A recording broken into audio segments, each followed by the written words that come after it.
buenas tardes, un placer, o buenos días según la hora que sea. Un placer saludarlos desde la otra punta del planeta, específicamente desde la ciudad de Mataró, a 30 kilómetros al norte de Barcelona para ser precisos, donde tengo el honor de colaborar con ustedes en esta petición que me ha hecho el profesor César Valdés, a quien agradezco la invitación, de compartir unos minutos con ustedes sobre lo que estamos haciendo y lo que nos permite preocuparnos, mantenernos al día en las investigaciones sobre los nuevos tiempos, las nuevas tecnologías y sobre todo la responsabilidad ambiental que tenemos cada uno de nosotros con nuestro planeta y también con nuestra sociedad, pero sobre todo con las generaciones futuras. Recordemos que el concepto de sostenible precisamente viene de eso, el compromiso con las generaciones futuras. ¿Qué le vamos a dejar al mundo que nos sigue? ¿Qué le vamos a dejar a los ciudadanos que vienen después de nosotros? ¿Qué le vamos a dejar también al planeta como ciudadanos? ¿Qué ciudadanos le dejamos a nuestro planeta? Esa es otra pregunta con la que también abro esta pequeña intervención que comparto con ustedes el día de hoy. Voy a compartir la pantalla, como hemos aprendido a hacer durante estos últimos años de pandemia y de trato virtual. Y me presento, mi nombre es Jesús Martínez, soy doctor en Ciencia de Ingeniería Náutica aquí en Mataró, soy el director de los estudios de logística, cadena de suministro y negocios marítimos, tanto el coordino el grado de logística y negocios marítimos, que es la carrera, como la maestría en logística, cadena de suministro y negocios marítimos en el Tecnocampus de Mataró, un edificio que pueden ver en esta imagen, con nuestras dos torres atrás, que son torres empresariales, una de ellas dedicada a la incubación de nuevas empresas para nuestros estudiantes y la otra dedicada a las empresas ya consolidadas que tenemos en nuestro parque tecnológico. El edificio blanco que ven en el medio es nuestro campus de estudio, donde están nuestras aulas de clase, nuestros comedores, etcétera, con todas las actividades y espacios dedicados específicamente a las actividades de los estudiantes y de los profesores, por supuesto. Nuevamente es un honor estar aquí. Vamos a compartir una visión que seguramente, y yo siempre parto de esta ponencia o esta pequeña charla, diciéndoles que no voy a decir nada nuevo. Si alguien piensa que voy a decir algo nuevo aquí, tal vez se decepciona. Vamos a recordar lo que tanto tiempo tal vez hemos olvidado como sociedad y como seres humanos, ¿no? El profesor César Valdés me preguntaba qué nombre le pondríamos a esta ponencia y yo le decía ser o no ser sostenible, ¿no? Si pensáramos un poquito en to be or not to be, that's the question, my friend, entonces diríamos ser o no ser sostenible, esta es la cuestión, la tecnología y la responsabilidad ambiental en la logística. Estamos entrando, como bien lo saben, y digo entrando porque desde poco antes de la pandemia, ya con la pandemia se incrementó mucho nuestra entrada en una nueva era tecnológica, que la nombraremos a continuación, y nuestra entrada en un nuevo sistema de comunicaciones, de gestión y de operaciones de nuestra industria en todos los sentidos. Nuestra industria logística, marítima, portuaria, del transporte, en general de la industria. Y de la actividad empresarial como tal, sea institucional o sea empresarial. Esta es una de las principales vertiente de las investigaciones que estamos haciendo en este momento en el Mediterráneo, en las universidades españolas, específicamente en nuestra universidad, donde nuestros estudiantes, realmente una de las alegrías que ya comparto es que más del 40% de nuestros trabajos finales de grado tienen que ver con sostenibilidad. Eso nos lleva mucho a pensar de que algo está pasando, algo está cambiando en esa generación, de que tal vez no lo estamos haciendo tan mal, de que estos jóvenes pues estén dispuestos a generar ellos un cambio en nuestras futuras generaciones, ¿no? Los ejes de esta era de cambios, ¿no? Yo los dividiría, podemos dividirlos en unos 18 factores, yo me gustaría resumirlo en estos cuatro para poder acotarme en el tiempo y no extenderme mucho. El primero sería la sensorización, ¿no? Un proceso que realizan empresas especializadas, donde estos equipos que antiguamente funcionaban de forma manual, hoy en día pues funcionan con sensores que le dan esa sensación de que tienen vida, ¿no?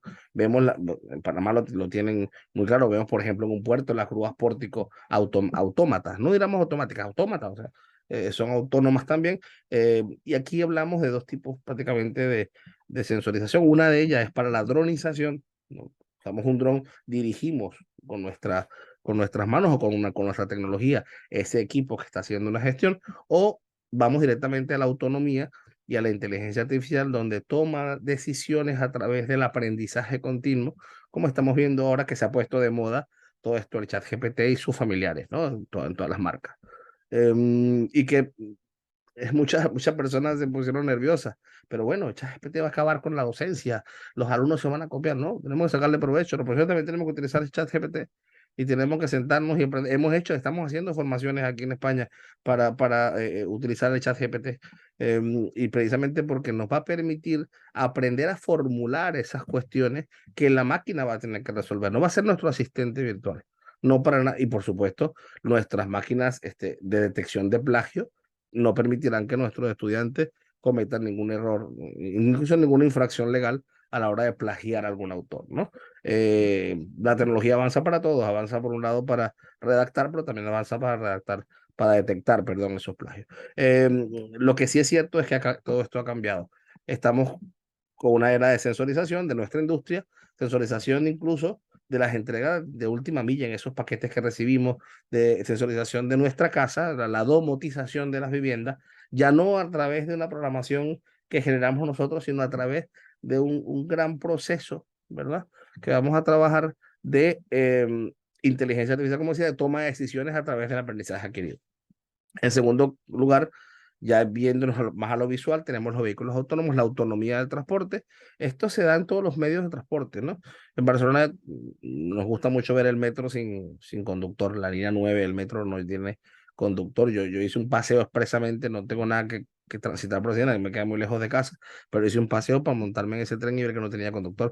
Que esto ya existe en los aeropuertos, con las lanzaderas entre aeropuertos, etcétera. Pero bueno, es un paso. Luego tenemos también y esto lo vemos más normal porque el tren como va dentro de un riel, normalmente encerrado en una especie de túnel, pues lo vemos normal. Pero cuando ya vemos que un coche va de forma autónoma o que nuestros vehículos, a mí mi vehículo me corrige cuando voy conduciendo si me voy a pasar de la línea o si voy a cambiar de carril sin poner la luz de cambio de carril, la luz de cruce. Si no le he puesto no me deja cambiar, me reprime, ¿no? Un poco mi incivismo en ese momento y me recuerda que tengo que poner la luz y que debo hacerlo siempre. Todo esto, veamos que también esa autonomía del transporte va a llegar a un momento donde van a ir solos.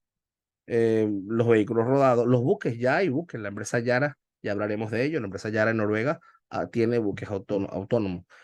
Hay una conversación que se hizo en un salón del automóvil hace unos años y me la comentó un buen amigo que empezaba una charla, un grupo de científicos tecnológicos empezaba una charla diciendo, un chico le decía a otro, oye, he subido a un avión y había un piloto. Y el otro respondía, ¿y no te ha dado miedo?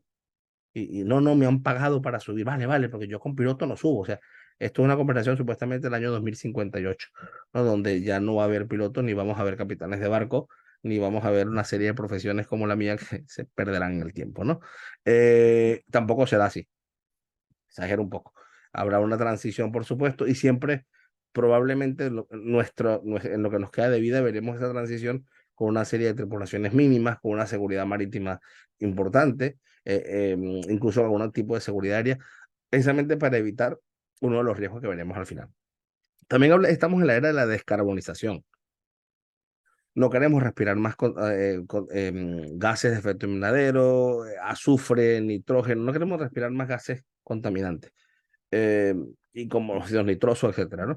Y para evitar esto, la industria en general se ha abocado sus esfuerzos en reducir la carbonización con implementando nuevas tecnologías. Lo primero es el gas natural, que tiene mucho éxito por el coste bastante parecido y también porque lo manejan las mismas empresas que manejan el petróleo, ¿no? Son empresas parecidas, son empresas de gases también asociadas a las petroleras.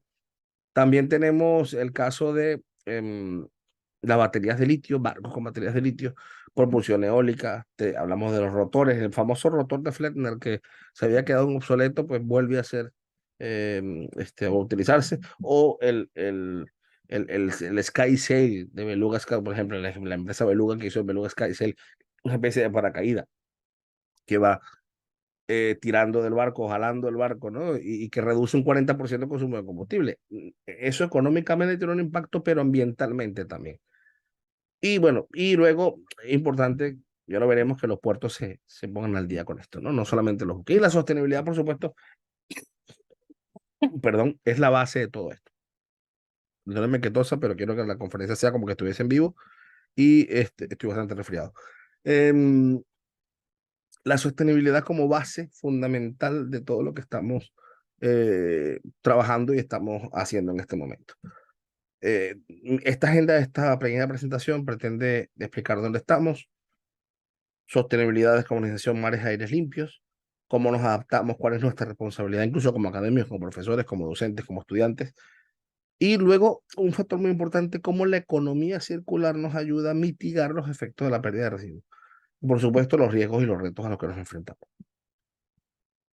¿Dónde estamos? En esta manera que la conocéis seguro muchísimo, es ese cambio, ¿no? De la era de la mecanización a la electricidad, a la informática, y estamos ahora en la cuarta revolución industrial, que es la digitalización, el Internet de las cosas, el poder de la nube, estos espacios ciberfísicos, robótica, ¿no? Esto ya, el mejor amigo de cualquier operador logístico tiene que ser un robot. Y ya no hablo, por ejemplo, que aquí está en el gráfico de los antiguos, bueno, que ya son antiguos, los RPA, ¿no? Que nos permitían automatizar funciones diarias de cualquier trabajador, sino que hablo de que muchas cosas automáticas, muchas cosas mecánicas que tenemos que hacer en la empresa se automaticen a través de estos programas de inteligencia artificial que nos ayuden, para evitar que el trabajador se quede muchas horas haciendo cosas repetitivas y que ese talento que mucho ha pasado estudiando, pues se aplique en lo que tiene que aplicarse. Mejorar la calidad de vida del profesional, de su empresa y de sus resultados, por supuesto. En esta industria 4.0, como decía antes, el eje clave es la sensorización, es la robotización, y aunque no se declaró, el eje paralelo transversal que tenemos es la responsabilidad ambiental. Hace unos años, una gran exponente del mundo del medio ambiente me comentaba que algún día la responsabilidad ambiental iba a estar a nivel de la responsabilidad financiera, y que las auditorías ambientales iban a estar a nivel de la auditoría financiera. A mí me emocionaba aquello, pero lo veía muy lejano. Ya no es lejano. Hoy en día hablamos de la famosa, ya no hablamos de responsabilidad social corporativa únicamente, que puede tener muchas interpretaciones y tiene, por supuesto, diferentes campañas dentro de las empresas, sino que hablamos también de la ESG, Environmental and Social Governance, donde las empresas ya no tienen solo responsabilidad social, sino tienen responsabilidad ambiental y gubernamental, la forma de gestión de la empresa, teniendo en cuenta estos factores. Y que esto incide en el propio funcionamiento interno de la empresa. Por ejemplo, si yo tengo un ESG aprobado en mi empresa, mis proveedores tendrían que también tener un ESG aprobado. Es decir, también deben tener responsabilidad ambiental, social y gubernamental en lo que están haciendo. Hay un código ético, etcétera, que permitiría que toda la industria que vaya teniendo ese certificado obligue a su proveedor y a su siguiente en la cadena de proveedor y cliente, que le obligue a que tengan los mismos valores, y hablamos aquí de cadena de valor, los mismos valores que yo tengo como empresa. Esto, por supuesto, creará una ola de ética que es muy necesaria en nuestra industria. Por supuesto, con todo esto, siempre encontraremos detractores en todas las revoluciones industriales. En la tercera, que fue la informática, la vivimos nosotros, los que estamos con una cierta edad todavía, que decimos las jóvenes promesas que hemos crecido en su momento. Nos vivimos la informatización, nos llegó de la máquina de escribir, que todavía yo la utilicé, pasamos a la informática, y hoy en día dependemos mucho de ella, aunque cada día la sentimos incluso más lenta de lo que debería y con más efecto de lo que debería, porque nuestro sistema cerebral también ha ido evolucionando gracias a esta tecnología. Se dijo en ese momento que todos los empleos iban a desaparecer porque la informática iba a hacerlo todo. No pasó. Adaptamos nuestros empleos a los nuevos requerimientos que nos pone la industria. En este momento pasará lo mismo. No vamos a tener los mismos empleos, es cierto. Hay un libro muy bueno que recomiendo mucho, que es de Andrés Oppenheimer, que se llama Sálvese quien pueda, que estudia, ¿verdad? Muchísimo de los eh, empleos actuales, para hablarlo más claro, y cómo van a desaparecer mucho en el futuro, pero cómo se van a transformar en otros. ¿Cuál es el papel de un presentador de televisión actual y cómo será en el futuro? De un profesor universitario, ¿cómo serán los sistemas educativos en el futuro? ¿Tendremos que ir 5 años, 6 años, 4 años a un aula de clase? Yo les pongo un ejemplo y que nos puede hacer pensar, y lo comparto porque para que vean un poco la visión europea. Las carreras de 5 años en Europa no existen ya, ¿no? Europa ha dicho, en la época que escribíamos a máquina de escribir, probablemente era necesario estar 5 años en la universidad. En este momento, con toda la tecnología que hay, con que estudiemos 3 años, es que vamos a aprender lo mismo que aprendíamos en 5. con lo cual las carreras han bajado 3 años. En muchos países, España, somos más conservadores, bajamos de 5 a 4 años y el quinto año lo hacemos como el año de máster oficial para dar esas competencias profesionales que damos al licenciado, ¿no? Insisto, somos conservadores, pero tarde o temprano acabará en un sistema en toda Europa, la Unión Europea, un sistema con 3 años más, que quiera especializarse luego, hace el máster que le convenga. Y eso, y los másteres no cierran la puerta a otras profesiones, con lo cual yo puedo estudiar una carrera generalista como la administración de empresas y luego hacer un máster en derecho y especializarme específicamente en un tipo de reclamaciones, o al revés, ¿no? Esto es un futuro que, y también decía el presidente del MIT que vendrán muchos microestudios puntuales para, por ejemplo, dentro de una empresa me cambian la responsabilidad, en lugar de hacer un máster de un año, un MBA, pues estudiar exactamente esa función con una cápsula que una universidad me impartirá. O sea, vienen unas transformaciones importantes en esta nueva era que no significan nuestra desaparición. Eh, Aristóteles me gusta mucho cuando hablaba de, dice que el conjunto de reglas que al seguirlas paso a paso producen una serie de comportamientos racionales describiendo con ello el funcionamiento de la mente humana. Y esto lo decía, y esto lo que era hablar de la disrupción, ¿no? Y era hablar del sistema de conocimiento. Esto no ha cambiado mucho, ¿no? Seguimos con esas reglas racionales que van a alterar, van a transformar nuestro pensamiento. Ese pensamiento que cada día hará que seamos más responsables también, ¿no? Y tenemos toda la transformación. Pensar que en esta imagen estamos hablando de muchos siglos de historia y cada día vemos, a mí me gusta mucho la primera imagen en mecánica, la segunda, están todos los trabajadores en la fábrica y abajo vemos a una señora simplemente con un robot, ¿no? Es un cambio. No solamente el cambio es ver el robot, también es ver a nuestras compañeras, a las señoras en el mismo nivel que estamos nosotros, como no se podía hacer en esa época, ¿no? Uno nos alcance, que tenemos que felicitarnos y defenderlo, los alcances de la igualdad. Esta imagen de la señora con el robot es una imagen de la época de la pandemia. Por la distancia que había que poner entre las personas para evitar el contagio, se decidió que se ponía un trabajador, un robot, y no se despidió ningún trabajador. Todo lo contrario, la empresa produjo más y aumentó la productividad. Esto es un factor interesante y hay que tener en cuenta y que se puede investigar mucho al respecto. Pasamos a la época de Machine Learning, donde todas, y a mí me gusta mucho, luego hablaré también del Big Data, pero bueno, aquí te lo toco. Aquí me gusta mucho cuando empezamos a hablar de todo el proceso al que le llamamos Big Data, ¿no? Todos los datos que hay dentro de una organización que antiguamente, seguramente recordamos, cuando íbamos a una fábrica o íbamos a una cadena de montaje, etcétera, encontrábamos, encontrábamos al señor que controlaba aquel depósito, aquel hangar, con un boli aquí, un lápiz aquí en la oreja, y con ese lápiz y un papelito controlaba todo el stock y tenía la data completa. Tú decías, ¿dónde estará en aquel tal? Se encuentra en tal punto, en tal calle, en tal altura, y de quién es, ese es del cliente tal. Toda esa data que manejaba aquel señor, que puede ser nuestros abuelos hoy en día, esa data genera mucha más información que hoy en día se almacena en una nube y podemos utilizarla para saber el comportamiento de consumo, el comportamiento del mercado, etcétera. Toda esta información, por supuesto, nos permite dar un mejor servicio al cliente y optimizar los recursos, que es lo que estamos buscando con todo esto. Entonces, ese Big Data nos hace, por supuesto, a través del Deep Learning, Machine Learning y la inteligencia artificial, nos hace más resolutivos en la industria. Esto nos da una nueva concepción de la propia actividad empresarial. Estamos rodeados, yo dependo, yo en mi caso de Alexa, ¿no? O sea, ya me he escuchado y capaz que diga algo. Estamos rodeados de estas máquinas de inteligencia artificial en el fondo. Ellas tienen muchos algoritmos que van aprendiendo nuestra voz, nuestros gustos, por supuesto, con el algoritmo asociado a su programa, van aprendiendo qué música escucho, qué me gusta. Yo le digo qué quiere que me diga cada mañana cuando le pregunto la hora, que me diga el tráfico a un sitio, si voy en un sitio, y todo lo que sabemos que tienen esta máquina. No voy a hacer una disertación sobre ellas, pues ya las conocemos todos, pero a mí lo que más me preocupa es que nos escuchan, ¿no? Pero nos escuchan las máquinas, nos escuchan los smartwatches y nos escuchan los teléfonos. ¿Por qué nos escucha? Porque, y no es que hay una persona ya escuchando, hay gente que cree que hay una persona escuchando por chisme, ¿no? ¿Sabes qué dije? No, está escuchando porque necesita aprender de todo mi comportamiento de consumo para venderme cosas que es su función principal.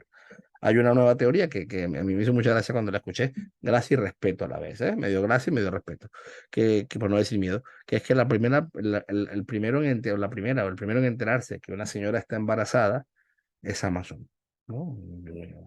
Sí, porque sin poner que busca tal cosa, el ver las búsquedas recientes en todo el sistema, ya sabe por algoritmo todo lo que una persona que acaba de quedar embarazada busca por internet. Y Amazon no es Google, ¿no? Que en los buscadores ya dice, mira, hay una embarazada en tal sitio. ¿Qué te va a salir en publicidad? Todo lo que necesita tener una persona o una familia que va a tener un bebé.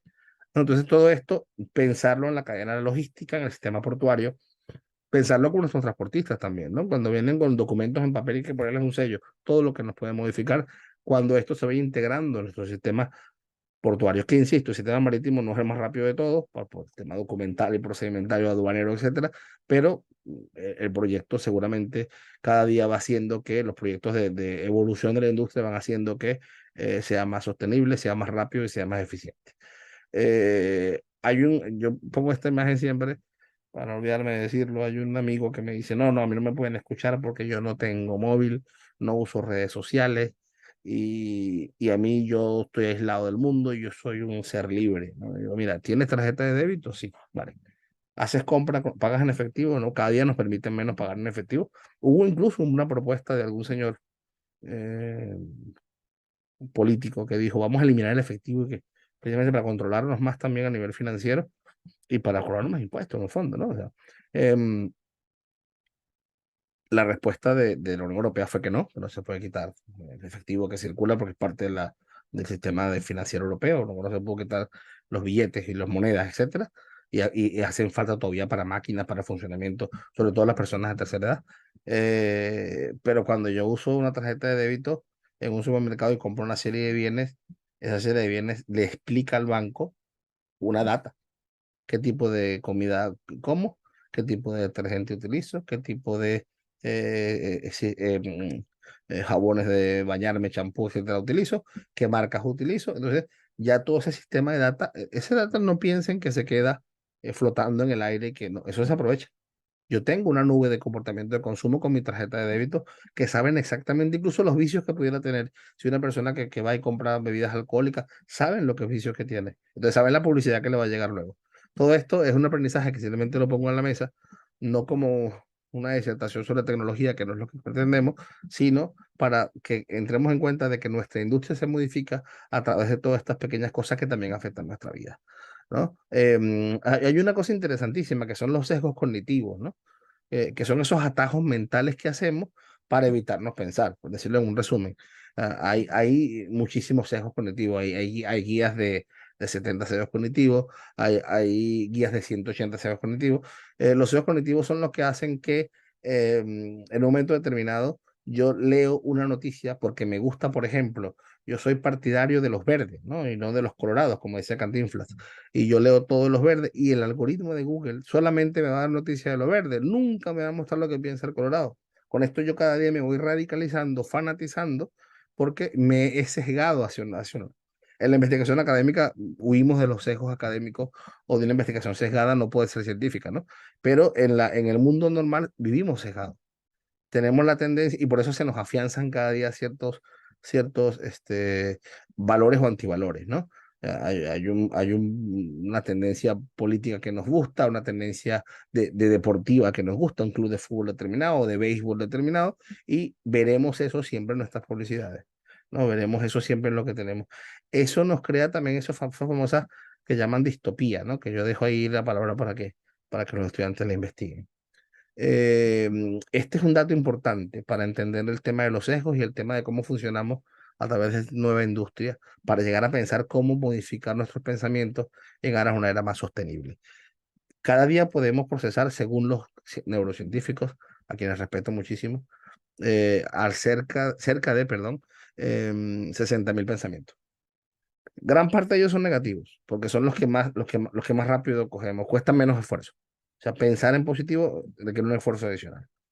Nuestro cerebro toma 35.000 ediciones al día. No somos conscientes ni del 10%, no, 9 y pico, dicen 10% para aproximar. El resto las toma automáticamente, que es un poco lo que estamos haciendo a la hora de las máquinas, ¿no? Trasladar este sistema de funcionamiento a una máquina que, que, que hará nuestro trabajo.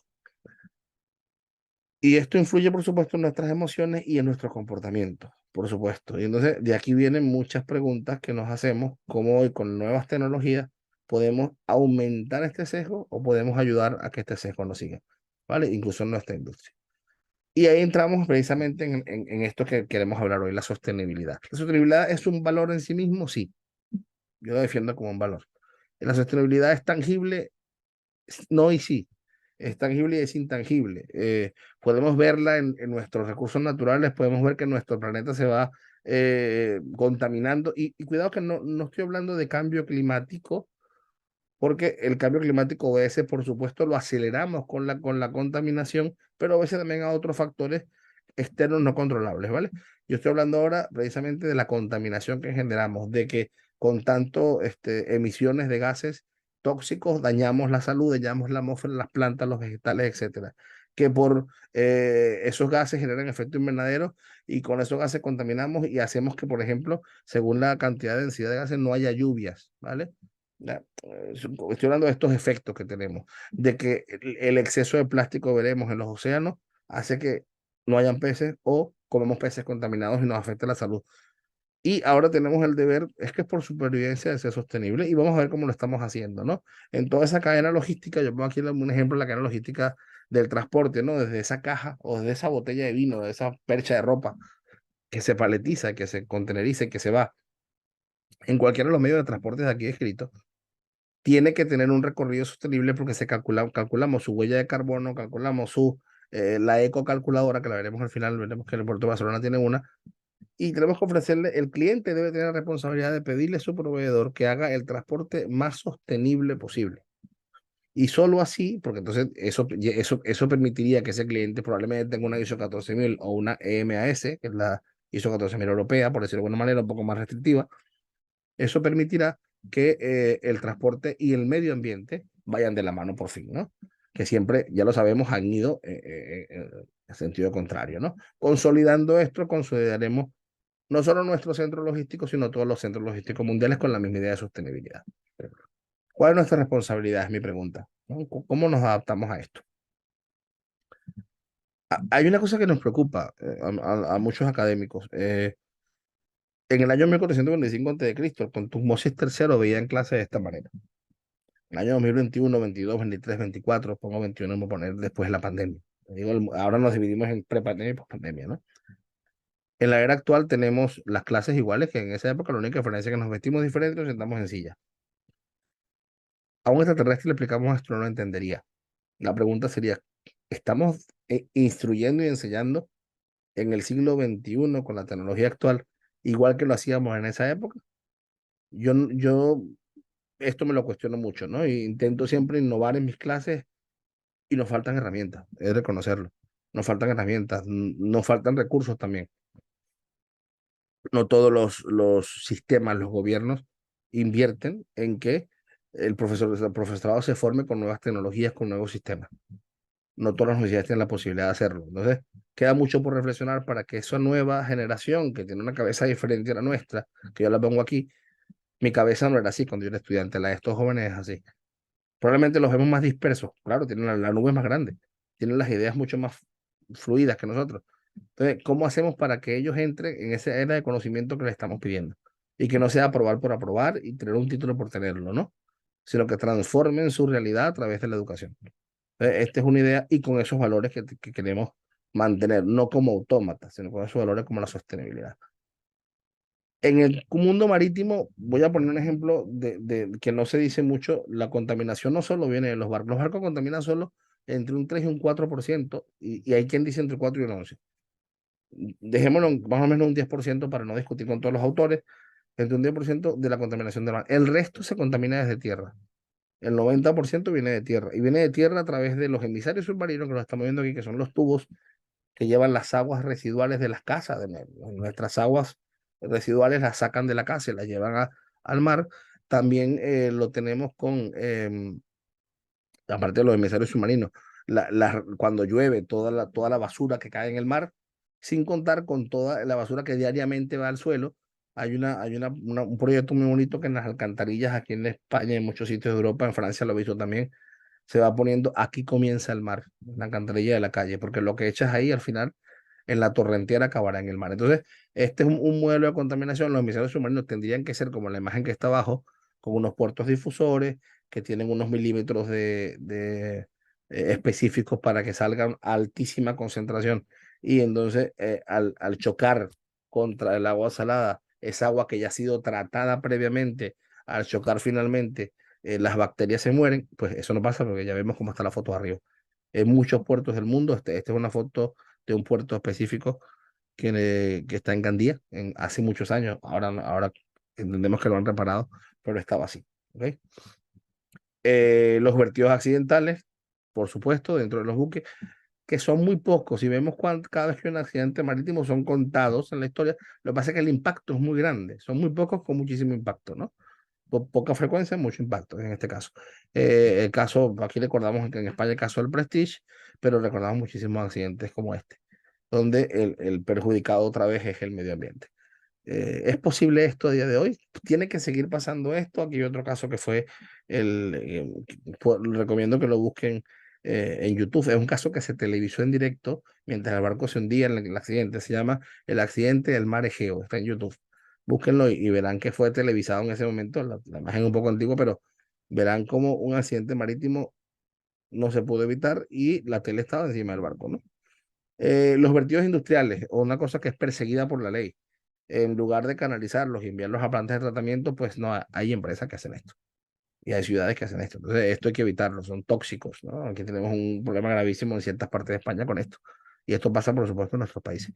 Vertidos que contaminan y que matan a todo lo que llegan de los ríos, van al mar. Y del mar, a los peces que nos vamos a comer nosotros cuando nos gusta un pescadito frito, pues lo tendremos con esta contaminación. Y por supuesto el plástico, son millones de toneladas de plástico que estamos produciendo innecesarios. Hoy en día estamos trabajando a nivel mundial por eliminar el plástico. Aquí se ha puesto en marcha lo de las botellas de vidrio, las botellas de metal que se reutilizan 1000 veces. Hay un proyecto, llevo una pulsera puesta aquí, que es un proyecto en el que con el plástico sacado del mar, un proyecto que se llama Cape Clask, con el plástico sacado del mar, ellos hacen pulseras y las venden para financiar la limpieza de los océanos, ¿no? Esto es una responsabilidad que tenemos que asumir cada uno de nosotros. Y empieza en casa, o sea, la limpieza del mar empieza en casa y en la cantarilla de la puerta de mi casa, que es una de las reflexiones que tenemos. El objetivo 14 de los ODS, los Objetivos de Desarrollo Sostenible de las Naciones Unidas para 2030, nos habla de que se ha hecho como siempre se ha hecho, se ha politizado el tema de los ODS. Los de un lado, los de otro, los verdes y los colorados, como le llamo yo, que todos nos mienten igual. Al final se ha politizado el medio ambiente, y esto es un error que no podemos permitir. No podemos permitir que ningún extremo político nos robe la sostenibilidad, nos robe nuestro derecho ambiental. Parece que ser defensor ambiental, entonces eres verde o eres colorado. No, soy defensor ambiental porque soy ser humano. Punto. No me etiquetes con ningún partido político, ninguna tendencia política. Y esto es lo que debemos defender. Pareciera que los dueños del medio ambiente tienen un color determinado político y no puede ser verdad, porque cuando vamos a su casa contaminan más que todos nosotros. Entonces, uno de los objetivos de desarrollo sostenible de la ONU, que es el 14, es precisamente mares limpios, océanos limpios, ¿no? En los últimos, de 1970 a 2010, 40 años solo, han caído en 50% la población de peces. Y esto se debe, entre otras cosas, a la sobrepesca y a un fenómeno que no lo conocía, que se llama el descarte, que me lo explicó un famoso cocinero que se dedica justamente a reinventar el descarte. Gran parte de los peces que se pescan se devuelven al mar muertos, o sea, se mueren en la red y luego los tiran al mar y ya están muertos. Por tanto, estamos perdiendo esos peces, no se pueden comer. Pero no se comen porque no son comerciales.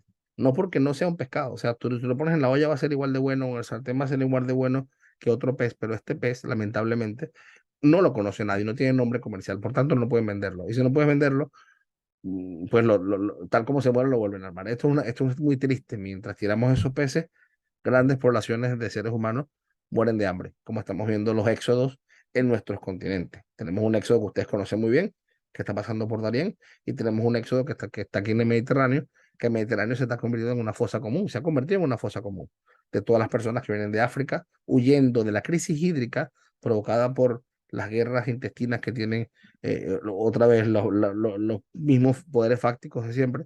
Y estas guerras intestinas hacen que esa pobre gente huya, muchos usados como arma política, es cierto, pero la mayoría por hambre, y mueren en el Mediterráneo. Porque una patera con 200 personas, con 100 personas, donde deberían haber 15 o 20, pues evidentemente la primera de cambio pues se hunden y se mueren todos y la mayor parte de los que mueren son niños. Entonces, mientras esta gente viene por hambre, todos esos peces se tiran al mar. Esa es la conciencia en la que estamos trabajando. Tenemos un séptimo continente que le llaman, ¿no? La isla de basura. La primera está en el Pacífico, pero han localizado muchas más. Son del tamaño de Francia, dice el Instituto Cousteau de Francia. No se ve de esta manera, porque no se ve, de hecho, hay que ir allí a verlo. Es una capa muy fina, bueno, muy fina son 3 metros, pero en el océano no es nada. Una capa fina de microplásticos que abarca el tamaño de Francia, como estoy diciendo, donde al haber microplástico la luz solar no baja y lo que está abajo está muerto. Los peces que están ahí primero se contaminan, los que están y los que primero se murieron los que estaban, pero ya no quedan peces porque no hay sol, no hay oxígeno, está tapado por una capa de plástico babosa, ¿no? Y esto hace que haya menos peces también. Y por supuesto, aquellos que sí logren comer de ellos, como vamos a ver alguna imagen por aquí, comiendo microplásticos, eso que vemos arriba es una de las fotos de la mancha de basura, eso es lo que se ve, y abajo pues una recreación de los peces comiendo esos microplásticos y una imagen que es muy triste, pero es la operación que el Instituto Cousteau le hizo a un pescado y los plásticos que le sacó el de estómago. Estos plásticos modifican su metabolismo, modifican hormonalmente al pez y esa modificación hormonal, cuando nosotros los consumimos, también nos modifica nuestras hormonas, ¿vale? De hecho, está súper estudiado el efecto tan dañino que tienen los microplásticos. Se recomienda incluso, en muchos casos, preferiblemente comer peces de piscifactoría, tristemente, ¿no? Cuando tenemos una naturaleza tan diversa, para evitar la enfermedad por el microplástico. ¿De dónde salieron los plásticos? Amigas y amigos, salieron de nuestra casa, de las bolsas del mercado, de las mascarillas que llevamos durante la pandemia, que la mayoría fue volando al mar, de que yo no sé si alguno de ustedes todavía usa mascarilla, porque hay gente que lo utiliza. Recuerden cuando termine de usarla, de cortarle las cuerditas para que ningún pez se muera asfixiado cuando intente agarrarla en el mar, porque las gomas asfixian a los peces y a las tortugas, con lo cual tenemos mucho trabajo por hacer. Esta es una pesca, esto es unas fotos reales de aquí en la bahía de Barcelona de pesca que se está haciendo con los buques rastreros. Y van a ver lo que encuentran ellos en la zona. Encuentran basura, basura y más basura. Realmente se han convertido los pobres pescadores en recolectores de basura marítima. Esto es lo que se saca de la costa. De ahí no se puede salvar nada. Los 4 peces que hay no se pueden salvar. Hay un vídeo que no lo pongo porque no tengo la autorización de la persona de ponerlo, pero de uno de los patrones del puerto de Barcelona, que en donde él dice que se le cae la cara de vergüenza hacer a pescar cada mañana y recoger esto y volver a casa sin nada. Hubo un proyecto, no sé si llegó al final o no, del ayuntamiento de decir, bueno, ya que están limpiando esto y no están comiendo porque no pueden vender peces, se les iba a asignar unos recursos, se iba a destinar una partida de dinero para pagarles como recolectores de basura. Así de triste está el tema, ¿no? Si esto pasa aquí, está pasando en muchas partes del planeta. Entonces, mirar por dónde va la responsabilidad sostenible. La industria se está moviendo. Vamos a lo positivo. Los barcos están cada día más equipados para ser más sostenibles. ¿Vale? Una de las regulaciones más nobles que tenemos fue la de las emisiones de gases tóxicos desde los buques, el IMO 2020, que ha logrado que los buques cada día emitan gases con menor contenido de azufre, que es lo que más contamina, que es el SO2 y el NOx que vemos ahí en la imagen. La gestión de residuos con el MARPOL, la gestión de los hidrocarburos apropiadamente, los mecanismos ya saben que el agua de lastre de los buques también era contaminante, no porque era tóxica, sino porque llevaba especies foráneas a sitios donde no tenía depredadores. Caso del pez globo, que se llevó al Mississippi y se comió toda la fauna de allí porque no tenía depredador. La única forma de depredarlo ha sido llamar a chefs de Asia que enseñen a los chefs de New Orleans a que cocinen este pez para que el ser humano lo deprede, porque si no va a acabar con todo, ¿no? Y vino en larva en esa agua de lastre. Por eso la normativa nos obliga a cambiar el agua cada poco tiempo durante la navegación. Y todo el entramado de nueva construcción de buques que cada vez son más sostenibles. O sea, la industria está haciendo su paso. Perdón. Buques de propulsión de gas, vemos allí unas buques con gas. Buques solares también tenemos. Perdón, buques solares, buques autónomos. Aquí hay una simulación que hacen como si estuviese pasando, échame el canal de Panamá. Y luego en los buques de propulsión eólica que hay nuevos, este es un roll-on roll-off, carga rodada, que iría car carrier, por ejemplo, carga rodada. Y aquí tendríamos todas las velas que no solamente permiten girarlas en sentido del viento, que es muy positivo, sino que también poseen paneles solares para poder navegar con ellas, ¿no? Entonces son, como digo, la contaminación es prácticamente cero en un transporte que ya de por sí era contaminante. La industria de tierra también se mueve, las empresas de detergentes. Este es un caso de una empresa que se llama Unilever, que realmente la conocemos. Si buscamos en Unilever todas las marcas que hay, y nos impresionamos en la cantidad de marcas conocidas que tenemos, ¿no? Ellos están haciendo un proyecto que se llama Playas Limpias, están haciendo, usando plástico reciclado para poder evitar comprar más plástico nuevo, y también están intentando cambiar el sistema de plástico para que sea menos tóxico, porque lamentablemente todavía se necesita. En el caso de la sensorización y con la toma de decisiones que nos sirven la sostenibilidad, empresas de paquetería, empresas de restauración, empresas de fabricación, todas ellas nos permitirán a todos nosotros, pues, mejorar la sostenibilidad en cuanto a las emisiones que las empresas tienen también. ¿No? Todos los sistemas son modernos, sistemas sofisticados que a través del aprendizaje de la nube también generan decisiones, ¿no? La comunicación por 5G de los barcos es cada día más real, los barcos conectados con 5G con las autoridades portuarias, es una comunicación prácticamente lineal, no como cuando era en mi época de navegación que dependíamos de un satélite para todo, sino que habrá una conectividad absoluta. Esto nos permitirá mejorar. Y ese nuevo sistema de transporte guiado, que tal vez nuestros futuros, por ejemplo, oficiales de Marina Mercante, estarán en salas de control como esta, controlando a estos buques desde sistemas remotos, ¿no? Controlándolo por un sistema, lo que sería parecido a lo que son nuestros simuladores, ¿no? En un simulador, esos oficiales futuros de Marina Mercante pues estarán tripulando los barcos con muy poco riesgo. Incluso pensemos en el riesgo de piratería, también se reduce no solo la sostenibilidad, sino la seguridad física, ¿no? Eh, Descarbonización como meta, eliminar los gases es una meta que tenemos en toda la industria. Es una meta que es un compromiso de todos. Aquí volvemos al punto, ser sostenible o no ser. No nos queda alternativa. Las ciudades se han revelado y han dicho, basta de que los barcos vengan a nuestros puertos y dejen ese humo negro que nos enferma, porque el índice de enfermedades sí sube y sí se ha estudiado. Entonces, de ahí viene el IMO 2020 y de ahí viene todo el sistema de descarbonización que vamos viendo. Aquí pongo un ejemplo en el puerto de Barcelona, ¿no? Todos los muelles que ven en color verde están electrificados para que los barcos puedan conectarse a la red eléctrica. Si vienen con batería, pueden conectarse, con lo cual el barco en puerto no necesita usar combustible. Aquí vemos un generador eléctrico también en el puerto. También tenemos en los puertos contenedores que tienen grandes bombonas o botellas, como le dicen aquí, de gas, para que el barco se conecte también como una especie de cargador de gas del barco para que tampoco use su combustión. Entonces, este proceso de electrificación de los muelles, el proceso de, una de las que más recibe precisamente las de crucero, el proceso de electrificación para ferries también y para buques de cualquier tipo de carga, es uno de las apuestas que por las terminales portuarias tienen que hacer para responder a esa nueva tecnología que traerán los barcos y para darle a las sociedades portuarias la calidad de aire que merecen, ¿no? Eh, esta es una visita que quiero compartir con ustedes que realizamos a un buque que se llama MSC Bellísima en el puerto de Barcelona. Es un buque de crucero de última generación, precioso, un lujo espectacular.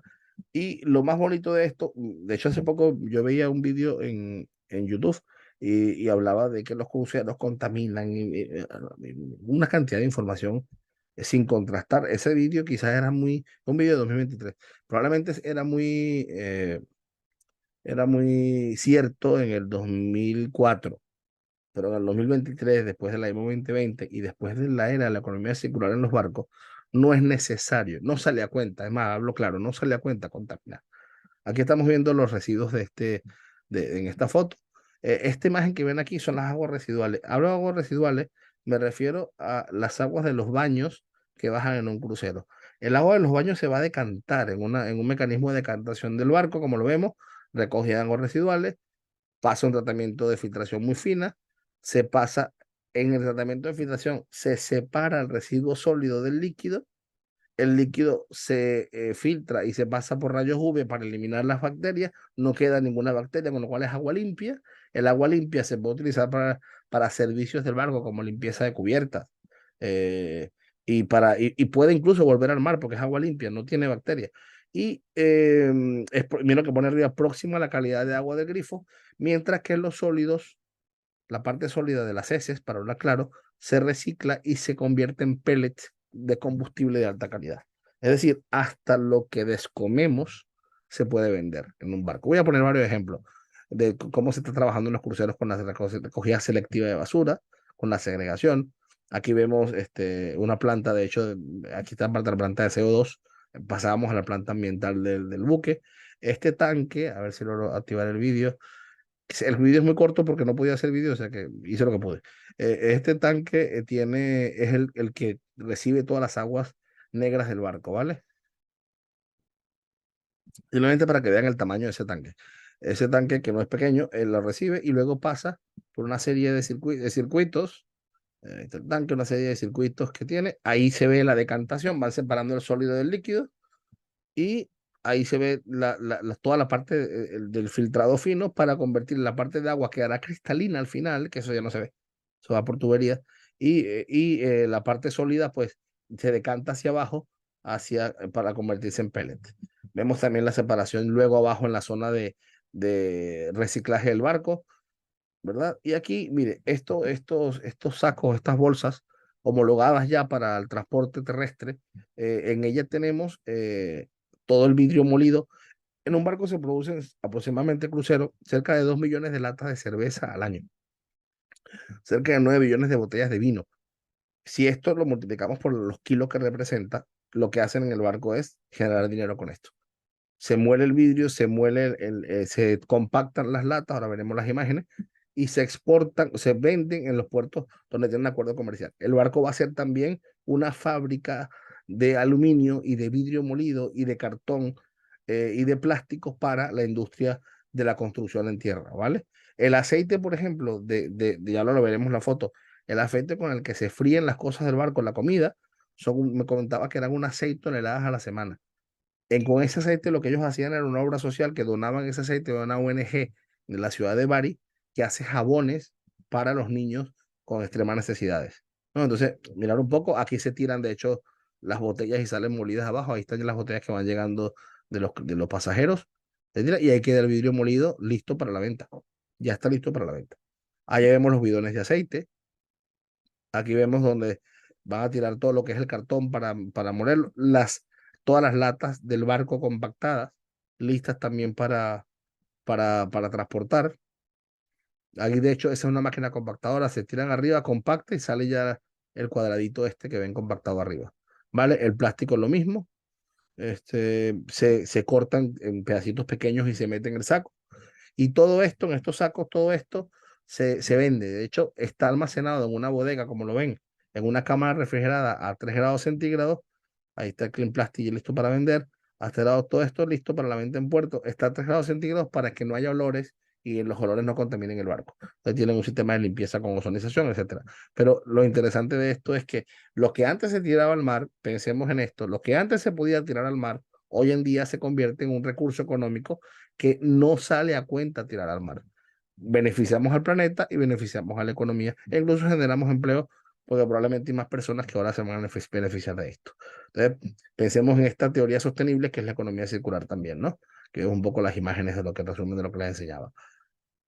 Todo esto combinado con las nuevas tecnologías, podemos decir y podemos sentenciar que es la primera vez en la era de las revoluciones industriales, vimos la 1, la 2, las 3 y la 4, es la primera vez que la tecnología beneficia al medio ambiente de forma clara. La primera vez que pasa esto. Cuando la mecanización, cuando entramos en la época de los automóviles y de la revolución mecánica, más bien creamos las emisiones, ¿no? Ahora estamos diciendo que la tecnología avanza y avanza también la sostenibilidad. Es un regalo vivir esta época del planeta, ¿no? Con todas las tecnologías que podemos hacer. Que no necesariamente esos robots, esas tecnologías, pensemos que son como esta imagen, ¿no? Un humanoide que va a venir a la empresa, ¿no? Son programas que vamos instalando ya. Antes tenías que explicarlo más, pero ahora con el chat GPT, pues sabemos que son programas que nos van a ayudar desde la computadora a mejorar nuestro rendimiento laboral, ¿no? La formación, vamos al tema, otra vez. ¿Cómo lo hacemos? Probablemente tenemos que venir al mundo de los simuladores, probablemente tenemos que trabajar en el mundo de comprender el funcionamiento de la tecnología desde dentro y tenemos que transformar nuestras aulas de clase también en un futuro. Este proceso está dándose, no es un proceso inmediato. Tardaremos, pero tenemos que hacerlo, ¿no? Cada vez que damos una formación empresarial importante y nos ponen estos Google Glass o nos ponen cualquier aparato de visión de esta, en los salones de logística, cada vez que vamos las empresas, un ejemplo ya es la Autoridad Portuaria de Barcelona que hace un trabajo impresionante de divulgación. Cuando vamos nos ponen estas gafas o estos lentes para ver todo, para visitar el puerto, ¿no? De hecho, se pretenden en el próximo Mobile World Congress aquí en Barcelona, poder desde esa óptica, desde una zona que está lejos de la ciudad, que es la Fiera de Montjuic, atracar un barco en Barcelona con estos lentes. O sea, estamos hablando de que tenemos que adaptarnos a ese cambio. No podemos esperar que nos pase por encima y nos vengan eh, y lleguemos tarde a esta era digital, ¿no? Ese control de esa maquinaria, ese control de esa infraestructura, como digo, basado sobre todo en la sostenibilidad. Este es un proyecto que se llama Platooning, que existe en Europa, que también es de sostenibilidad. Lo que hacemos es que se conecta por radiofrecuencia, por ejemplo, cuatro camiones, y al conectarse por radiofrecuencia, automáticamente lo que hacen ellos es, el primero lleva el control de todos, por tanto, reducen el consumo de combustible porque van como un solo tren, ¿vale? Eh, Esto ayuda muchísimo en las velocidades, en los repostajes, en el ahorro de combustible. Tiene riesgo porque los camiones no van juntos. Tú puede venir una persona que va manejando, puede sin querer meterse en medio de otro, se rompe la conexión, ¿no? Pero ya existe este sistema en el resto de la Unión Europea. No entraré más en detalle porque esto daría para una clase entera, ¿vale? Camiones autónomos, eléctricos 100%, que no contaminan y que son, los conductores irán haciendo otro trabajo. Vemos un ejemplo de esta foto de esta casa, de esta marca comercial, que ellos ya nos dicen, mira, el conductor puede ir haciendo la documentación, tramitando documentación de permisos de entrada y salida y tal, digitalmente, mientras el camión va solo a su destino. Arriba vemos también un camión cisterna de la empresa Audi, que vemos en la imagen del medio. Ese camión cisterna no tiene tripulación, ya puede cargar, repostar, repartir, entregar, etcétera, solo, ¿no? No solamente para aceite, también para el caso de la industria del detergente, para la industria de la perfumería, etcétera, ¿no? Atrás vemos el Teapot, que es un camión pequeño blanco con esas ruedas, esas seis ruedas. Ese es un camioncito muy convertible. Es de reparto, pero también si le quitan la cabina, se puede quitar la cabina, se convierte en un camión de plataforma para montar carga sobredimensionada. Todos estos transportes hoy en día tienen que tener una condición aerodinámica que permita el menor consumo posible del combustible que lleven. En este caso son eléctricos, pero si llevasen gas también sería el menos combustible posible. Porque cada día son más redondos, más aerodinámicos, ¿no? La pregunta, ¿cuándo los vehículos domésticos van a ser, o turísticos, como decimos en español, turismo, domésticos van a ser autónomos? Cuando todos sean autónomos. No puede haber un vehículo autónomo y uno no autónomo, porque cuando todos sean autónomos, iremos conectados a una misma nube donde se irán comunicando y cuando vaya a salir en la próxima salida a la derecha, todos los vehículos van a saber que voy a salir en la próxima salida a la derecha. No como pasa ahora que si yo vengo para la derecha y se me olvidó y giro a última hora y viene un autónomo, pues tendré una colisión segura, ¿no? Entonces, la respuesta que me han dado casi todos los expertos es, de hecho, hay una doctora experta en transporte autónomo, una de las mejores de Europa, que me comentaba, según su teoría era que en 2025 iba a ser prohibido conducir un coche, que no iba a ser prohibido manejar. Y yo le decía, pero ¿y qué vamos a hacer? Y yo, tú vas ahí sentado adentro como durmiendo, leyendo el periódico, estudiando o escribiendo un libro, lo que tú quieras, pero no vas a poder manejar. No hemos llegado tan pronto, al final, pero algún día pasará. Un día nos dirán, este es su coche, usted tiene que hacer esto y los cursos de conducción serán diferentes. Serán como asumir el control en caso de tal, pero esos vehículos cada día serán más autónomos, ¿no? Este es un ejemplo que comentaba antes con el tipo, la empresa Schenker, que es una gran transitaria internacional, operador logístico internacional. Vean cómo ya los está usando. Arriba está con cabina cerrada, abajo con cabina abierta. Y aquí abajo el T-Lock, que es el nombre del camión, lleva, por ejemplo, carga abierta, ¿no? Carga abierta o sobredimensionada, etcétera. Arriba también vemos un MAFI. Los MAFI son esos transportes dentro del puerto que llevan la carga rodada hasta el barco y la vuelven a descargar al muelle, que normalmente lo lleva un estibador portuario. Pues este MAFI es sencillamente autónomo, perdón. Es un MAFI que ya tiene sus condiciones de viaje y ellos se comunican, los vídeos entre ellos, si los buscan, se comunican entre ellos y la operativa portuaria es mucho más segura, que eso es un factor que también tenemos que tener en cuenta, la seguridad física, ¿no? Bueno, y esto se emplea en otras industrias, como otros ejemplos como estos, donde ya no hay el transporte público, la dronización, etcétera, donde ya no hace falta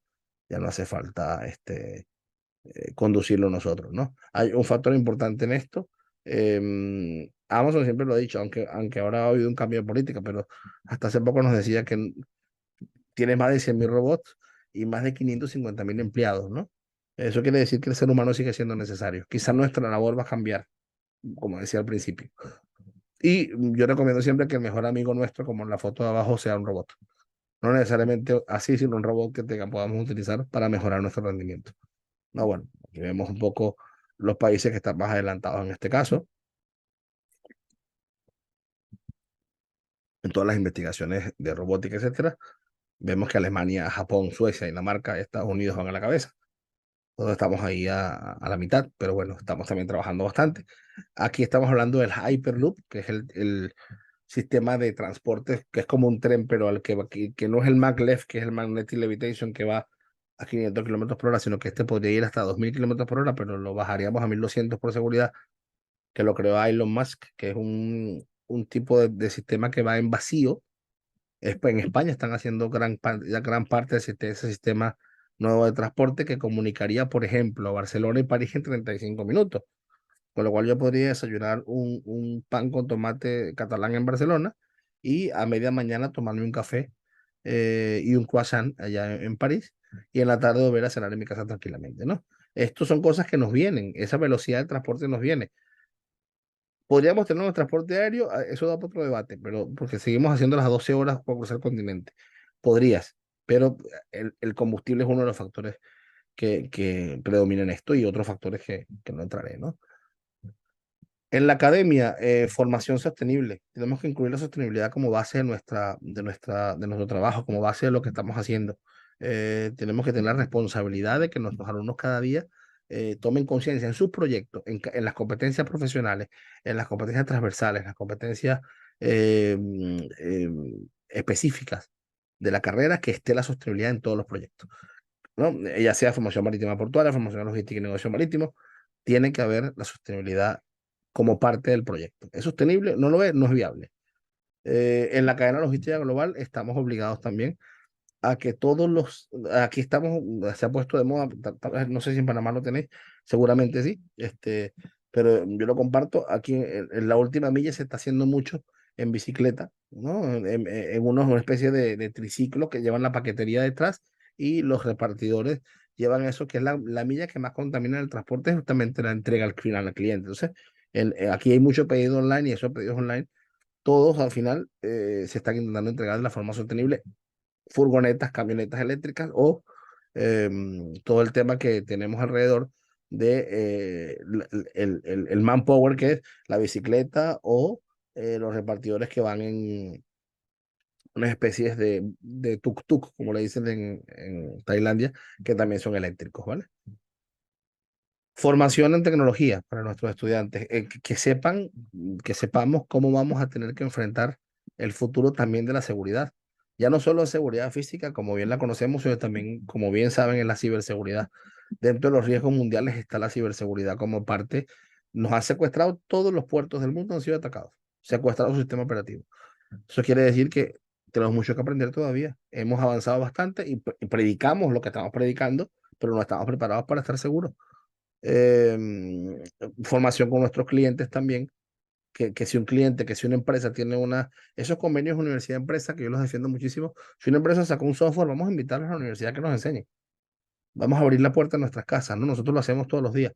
Eso crea una sinergia importante en el cual nos formamos todos, profesores y alumnos por igual, y en el cual la empresa como parte fundamental de la sociedad asume su responsabilidad con la universidad, ¿no? Hablaba ya del Big Data y el blockchain, todo lo que modificará las transacciones electrónicas en nuestro factor. Y aquí pongo un ejemplo, ¿no? En el caso de los cruceros, los shuttles de los superyates, cruceros eléctricos también. En Barcelona tenemos uno haciendo pruebas en el puerto con este perfil que ven aquí. Esos que ven atrás es el Hotel Vela de Barcelona. Y ese me están haciendo pruebas con el tipo de transportes, ¿no? La última milla es el dolor de cabeza de todos los logísticos, ¿no? ¿Cómo entrego sosteniblemente y cómo entrego con los trancones o atascos de la autopista, cómo llego a tiempo, etcétera, cómo hago que no se pierda la mercancía por la seguridad? Ahí estamos con la tecnología para mejorarlo también. Este es un proyecto que se hizo en Estados Unidos, el R2, el Nuro R2, que es un pequeño automóvil de reparto a domicilio. Va solo, es autónomo. Ha sido una revolución muy grande. Ya está en funcionamiento en California. El va sin conductor, llega cuando llega a la puerta de tu casa, te llega un aviso, el número está en la puerta de tu casa, toca un botón con un código QR y al tocar el QR se abre y te entregas tu paquete. Tal como si fuese un buzón de los que ponen en la calle, también tenemos buzones en la calle para evitar el transportista. Aquí nos pasa nos lo haría este vehículo pequeño. ¿Vale? El self-driving en este caso, como lo vemos. A mí de estos tres vehículos autónomos, el que más, todos son sostenibles, como lo pueden ver, todos son eléctricos, etcétera. El que más me impresiona es el que es una plataforma sin cabina, porque que yo vea que hay un camión que va solo, ¿no? Mira, lo puedes entender, pero que vea una plataforma sola es como, no sé, da como más miedo, es como un fantasma, ¿no? Pero ya también lo tenemos en el mercado. Los riesgos, el Global Risk Más nos lo dice. Eh, en toda la parte verde son los riesgos ambientales. Tenemos riesgos ambientales importantes que podemos acelerar gracias a nuestra irresponsabilidad ambiental. Tenemos que pararlo. Tenemos que intentar mitigar la velocidad del cambio que el planeta está dando, que no es nuestra responsabilidad. ¿No? Tenemos también riesgos gravísimos de migraciones mundial. Tenemos riesgos de guerras. Tenemos riesgos también importantísimos sociales, pero no solo sociales, sino también tenemos, aquí lo vemos, ataques terroristas. Ayer y hoy estamos entrando en una guerra terrible en la zona de Israel-Palestina. Tenemos problemas con el empleo, y esto lo dice el Global Risk Map, el reporte del Foro Económico Mundial de 2023.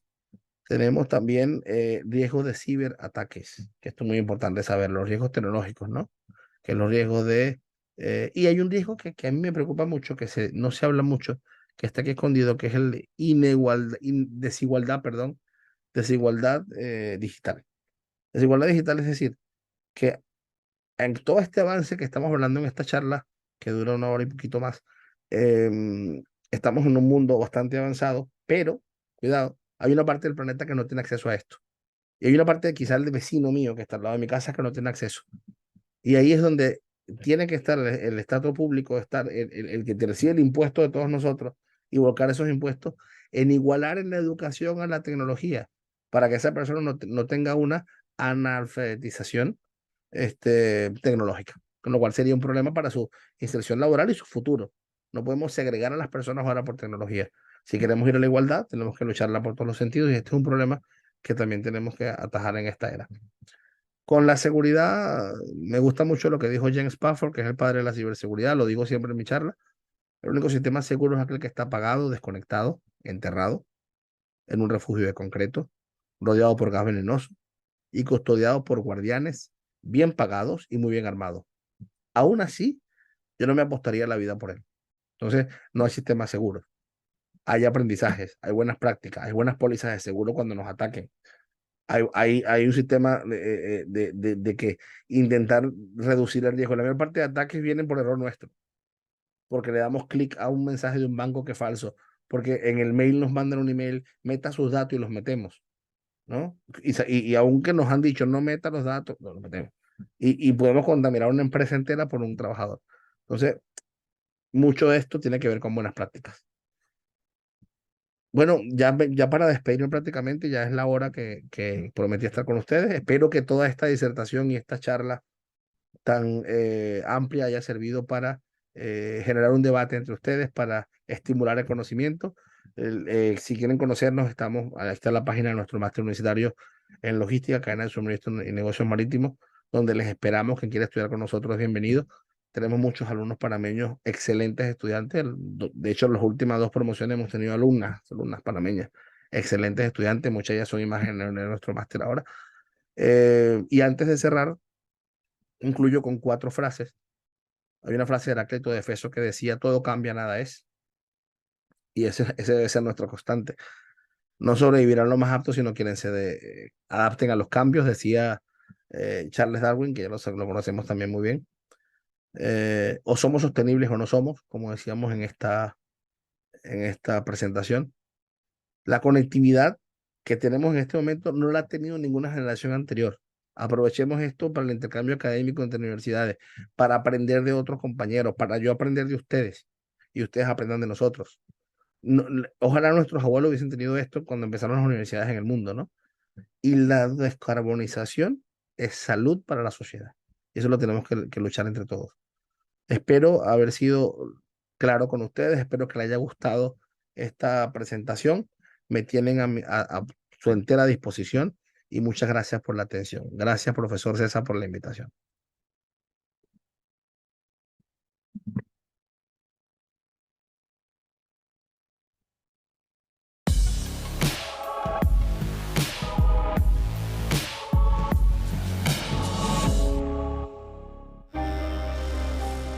Las emisiones de los barcos pueden ser dañinas, pero las nuevas tecnologías están a la altura del desafío.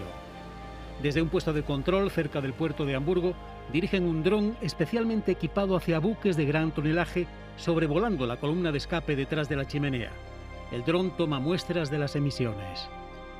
Las autoridades costeras de varios países de la Unión Europea utilizan cada vez más este nuevo método de inspección para detectar los buques más contaminantes.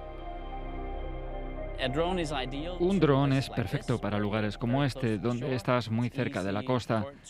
Resulta fácil llegar a la embarcación y encontrar el lugar preciso para hacer el muestreo. Puede ayudar a obtener información sobre qué tipo de combustible queman. Identificar el combustible es importante. Las regulaciones europeas e internacionales han prohibido recientemente el fuel oil con alto contenido de azufre, que es varios miles de veces más dañino para el sistema respiratorio humano que el diésel de los camiones. Los investigadores del proyecto europeo de control de contaminación SAIPER comparan una gama de técnicas innovadoras de medición de polución, desde drones y sensores costeros de última generación hasta satélites. Quieren asegurarse de que todos los instrumentos produzcan indicaciones precisas y fiables. Deberíamos tener un protocolo de actuación. En todos los puertos importantes de Europa y del mundo tendría que haber puestos de control para garantizar que todos los barcos operan con el combustible que se supone que deben llevar, que sus motores están calibrados y funcionan con el nivel de emisiones que les corresponde.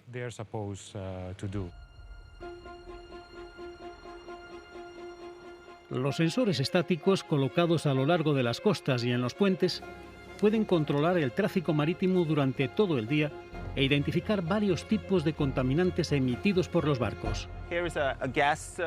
Aquí hay una sonda que succiona gas y aquí tengo otra sonda que recoge partículas de menos de 10 micras. La calidad del aire mejora gracias a estas iniciativas europeas. En 2015, la UE limitó estrictamente las emisiones de azufre en el Báltico y el Mar del Norte. Y luego la gran pregunta era, ¿se cumplirían las normas? ¿La gente seguiría esas reglas? Porque en realidad pueden ahorrarse mucho dinero si no las siguen. Y hemos visto una mejora gradual. Por ejemplo, aquí en los alrededores del río Elba se supera el límite marcado quizá en un 1%, o tal vez menos. Podemos ver eso también en la entrada del Mar Báltico. Es un muy buen cumplimiento. Con menos óxido de azufre en el aire, los residentes de la costa pueden respirar aliviados. Pero el transporte marítimo sigue siendo un problema creciente para el clima. Produce del 2 al 3% de las emisiones totales de CO2. Si nada cambia, puede triplicar su huella medioambiental de aquí a 2050. Para alcanzar los objetivos del Acuerdo de París, el transporte marítimo debe volverse mucho más limpio. Debe cambiar mucho la forma en que se diseñan y construyen los barcos. Desde Bélgica nos acompaña Jaap Gebraad, director ejecutivo de Waterborne, la plataforma europea de investigación e innovación para las industrias acuáticas. Vemos algunos avances en las emisiones de azufre con combustibles marinos más limpios, pero ¿qué pasa con el impacto climático del transporte marítimo? ¿Es posible que los barcos produzcan menos CO2 y menos gases de efecto invernadero?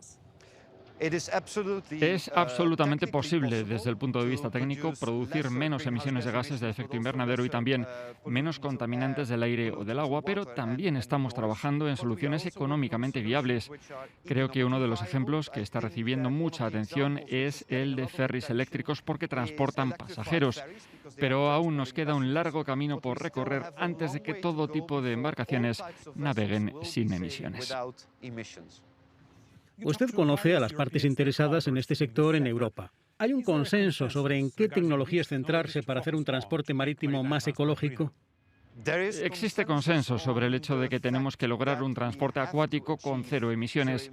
Lo que hace técnicamente un poco más complicado son los diversos tipos de embarcaciones. En algunos segmentos, y más específicamente en el transporte de distancias más cortas, la electrificación podría ser una solución.